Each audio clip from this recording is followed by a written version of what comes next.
내 말을 들으려 하지 않는 사람의 속마음. 당신이 어떤 얘기를 해도 상대방이 전혀 경청하려 들지 않아서 벽에다 얘기하는 심정이 들 때는 어찌해야 좋을까? 심지어 당신이 준비한 논리가 앞뒤가 들어맞고 여러모로 당신 입장이 옳은데도 아무런 소득이 없고 대화에서 밀리는 느낌만 든다면? 아마 무력감이 밀려오고 내가 대체 무엇 하고 있나 싶을 것이다. 거듭 자기 입장을 설명하려 노력하지만 변명만 늘어놓는 꼴이 되기 십상이다. 이 상황의 핵심은 대화의 목적이 논리와 이해가 아니라 상대가 처음부터 당신을 그렇게 제자리만 빙빙 맴돌다가 지쳐버리게 만들 속셈이라는 점이다. 이제 막 40대가 된 요나스는 위로 누나 셋을 두었다. 그는 어릴 때부터 누나들에게 항상 휘둘리는 기분이었고 자신이 약자라고 느꼈다. 어머니 역시 굉장히 명령조인데다 위압적이었다. 이런 어린 시절을 보낸 탓에 요나스는 상반된 여성상을 갖게 됐다. 특히 자신감 있고 강한 유형의 여성에게 그 양가 감정은 두드러졌다. 마음 한쪽에서는 그런 여성에게 끌리고 우러러보는 감정이 들었지만 동시에 어릴 때 느꼈던 열등감도 피어올랐다. 요나스는 자신에게 이런 양가 감정이 있다는 것도 몰랐고 달리 상처를 본 적도 없었다. 결국 그는 스스로 의식하지 못한 채 강한 유형의 여성만 보면 괜히 자기 힘을 행사하고 싶은 충동을 느꼈다. 지금껏 그는 여러 직장에서 여성 동료들과 크고 작은 마찰을 일으켰는데 대부분 요나스가 상대를 깔보며 교만하게 행동했기 때문이었다. 이렇듯 팀원으로서의 자세가 부족한 탓에 몇 번이나 직장에서 해고되었고 그렇잖아도 허술했던 그의 자신감은 더욱 타격을 입었다. 요나스에게는 여자친구 슈텔라가 있었다. 그녀는 매력적이고 일에서도 유능했다. 자기 확신이 뛰어난 유형은 아니었지만 평소에 문제가 될 정도는 아니었다. 그러던 어느 날 슈텔라는 요나스와 함께 아는 지인 니콜라와 불쾌한 갈등에 휘말렸다. 슈텔라는 공평하게 행동하자는 평소 신념대로 가능한 한 합리적인 논리를 사용해서 해결을 모색하려 최선을 다했다. 하지만 전부터 슈텔라에게 열등감을 느꼈던 니콜라에게는 그런 것이 통하지 않았다. 그녀는 슈텔라의 얘기를 귀담아 듣지 않고 자신이 아는 진실에만 계속 초점을 맞췄다.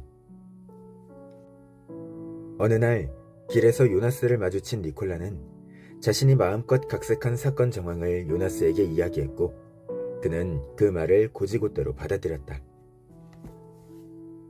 요나스는 그 뒤 슈텔라를 만났을 때 이 일을 화제로 꺼냈다.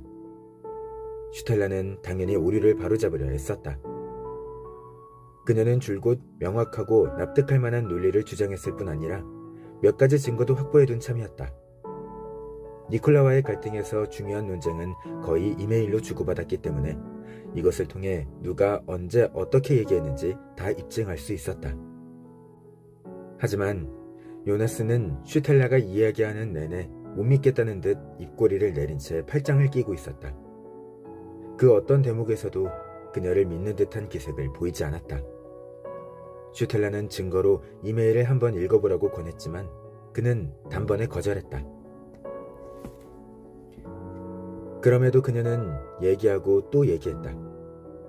요나스가 자신의 애인이고 객관적으로 관찰하고 판단할 정도의 사람이라는 전제를 갖고 있었기 때문이다. 슈텔라는 당연히 자기에게 이해받을 가능성이 열려있다고 믿었으나 이는 안타깝게도 오판이었다. 요나스는 잘나가는 여자친구가 자신에게 변명하며 안달복달하고 애쓰는 모습이 고소했다. 드디어 그녀를 어머니와 누나들 대신 제대로 심판하고 복수할 기회가 왔기 때문이다. 안타깝게도 슈텔라는 통찰과 고려를 거부하는 요나스의 경직된 태도에 너무 깊이 휘말리는 실수를 범했다. 그녀는 의도치 않게 요나스가 만든 대결 구도 안에 들어가 버렸다. 그럴 바엔 차라리 대화를 몇 마디로 추격해버리는 것이 훨씬 나았을 것이다. 요나스가 니콜라 편을 들기로 결심한 것이 뻔히 보이는 이상 상황을 짧게 정리하는 게 상책이었다. 좋아. 여기서 내가 변명할 필요는 전혀 없긴 해. 그래도 한 번쯤 내 입장에서 이 사건을 정확히 설명해 줄 수는 있어. 솔직히 더 이상 흥분할 가치도 없는 일이야. 그렇게 한 번만 자신이 설명할 수 있는 방식으로 이야기를 해주고 나서 상대방이 계속 적대감을 갖고 있음을 확인했다면 이렇게 덧붙이면 된다. 지금 보니 당신에게 논리로 다가가는 건 무의미한 행동 같아. 그걸 바라는 것 같지도 않고. 그런 다음 상대가 더 도발해도 대응하지 않는 편이 훨씬 현명하다. 아무 논리도 소용이 없다. 의사소통을 하다 보면 화제 자체가 아니라 다른 갈등 요소가 끼어들어 대화를 엉뚱한 방향으로 끌고 갈 때가 적지 않다. 이 갈등 요소는 대화 당사자 중 한 사람 혹은 양쪽의 내면에 잠재되어 있거나 무의식적으로 형성되어 있다가 상대에게 투사되어 나타난다. 요나스가 강한 여성에게 갖는 콤플렉스를 슈텔라에게 투영한 것처럼 말이다. 하지만 슈텔라는 상대가 남자친구인 만큼 자신에게 호의적일 거라고 가정했기 때문에 상황을 잘못 판단했다. 앞뒤 맥락이 너무 명확하므로 상대가 자신을 이해해 줄 것이라 착각하고 입이 닳도록 변명했던 것이다. 슈텔라처럼 특히 자기 확신이 부족한 이들은 이런 상황에 부닥치면 위기에 봉착한다. 상대방이 워낙 완고하게 납득하길 거부하기 때문에 정말 자기 말이 맞는지 의심이 들고 더욱더 상대가 고개를 끄덕여줄 때까지 매달린다. 그렇지만 어떻게 이런 답답한 상황을 재빨리 알아차릴 수 있을까? 당신의 논리도 합리적이고 그 논리에 대한 증거도 있다. 그런데도 상대가 당신이 준비한 논리를 무시하거나 일부러 논리를 비껴가는 얘기만 해서 귀담아 듣지 않는다면 대화가 이루어질 조건이 갖춰지지 않았다고 봐야 한다. 대화의 분위기도 아주 중요한 징조다. 배타적인 태도는 대부분 거부감과 적개심이 드러나는 자세와 표정을 무의식적으로 동반한다. 요나스도 슈텔라 앞에 팔짱을 끼고 앉아 입꼬리를 삐죽 내리고 있지 않았는가.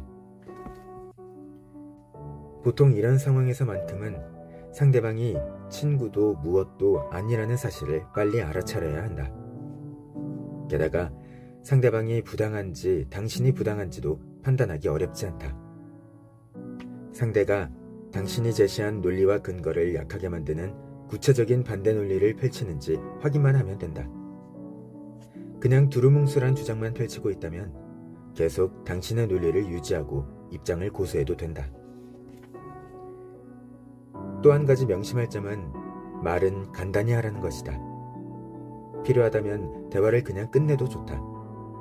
그럴 경우 당신도 강인한 면을 보여줄 필요가 있다. 상호 이해를 추구한다면서 대화를 중단하라는 말이 모순으로 들리겠지만 상대가 자신에게 내재한 권력 구조를 작동시키고 당신에게 헛수고를 계속하게 만든다면 다른 방법은 없다고 본다. 이런 경우 대화의 종지부를 찍는 것이 가장 현실적이고 안전한 방안이라고 생각한다.